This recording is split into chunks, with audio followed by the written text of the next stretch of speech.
How to put contacts on home screen Android. Hello everyone, welcome to this channel. I'm Emily and I'm here to help you out today. So without any delay, let's get started. So for this process, what you need to simply do is make a long press on the home screen. As you do that, you can see the option of widget at the bottom of the screen. So tap on widget. And on the widget section, you can see different options over here. So you just have to find the contact widget. So here you can see the contact widget. So you can select any of these two methods over here or two profiles. So I'm going to select on this one. And as you do that, you can select a contact in order to add into the home screen. I'm going to select on this one and then tap on done.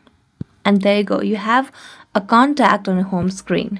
So thank you so much for watching this video. If you enjoyed watching this video, then don't forget to like, subscribe, and hit the bell notification for more updates. That's it for today and see you next time.